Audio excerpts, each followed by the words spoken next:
Je suis arrivée au Canada en 2016. Et quand je suis arrivée, les membres de la communauté, je suis congolaise, les membres de la communauté nous ont introduits au centre francophone et on a été pris en charge.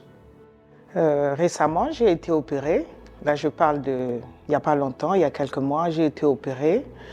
Et avant que je ne sois opérée, j'ai dû suivre un protocole de 6 à 7 mois. Et c'était dur pour moi parce que d'abord, je ne parle pas l'anglais. Je suis en train d'apprendre l'anglais. Alors, tous les médecins, tous les spécialistes que j'ai eu à rencontrer étaient anglophones. Alors, je me débattais avec mon anglais. J'ai dû demander de l'aide au centre francophone pour avoir un interprète. Mais il y avait tellement des rendez-vous et je ne pouvais pas tout le temps avoir l'interprète. Alors, je devais me débrouiller, soit avec un Google Translate, soit deux fois j'entendais des choses et puis les autres passaient parce que je n'avais vraiment pas, mon anglais il n'est pas bien, si je peux dire, donc c'est vraiment difficile. Parce qu'à la clinique, on te dit non, si tu veux, tu dois amener ton interprète parce qu'il n'y en a pas, alors que je sais qu'on est bilingue et c'est vraiment un gros défi.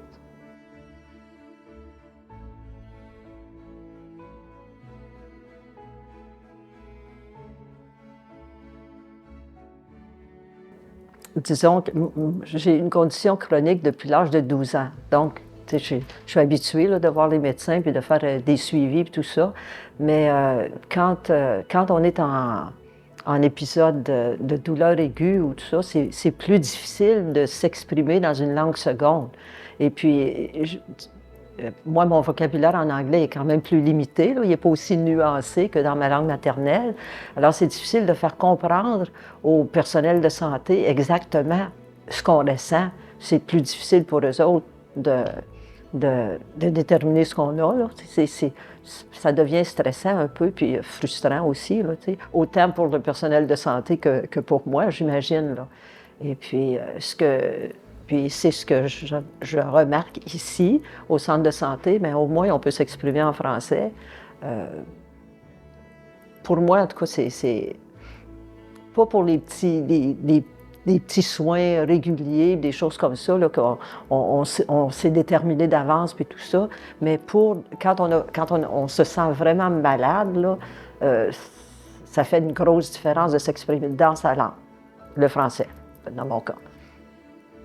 Oui, on aimerait sentir le bilinguisme. Quand on dit que le Canada est bilingue, alors on aimerait le sentir dans tous les coins.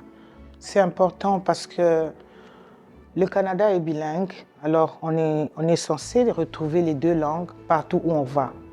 Et si on vient dans un coin comme l'Ontario qui est anglophone et qu'on peut trouver un endroit où on peut s'exprimer en français, moi je pense que c'est vraiment d'une grande aide. Et j'aime les valeurs du centre francophone parce qu'à chaque fois que j'ai un rendez-vous, mes enfants maintenant ils ont grandi, mais quand ils étaient petits, quand je suis arrivée, il y avait toujours une prise en charge. Si j'ai un rendez-vous avec le médecin ou avec quelqu'un du centre, il prenait mes enfants en charge, il les gardait pendant le temps que j'avais mon rendez-vous. Donc je pense que c'est vraiment important d'avoir un centre comme celui-ci partout au Canada.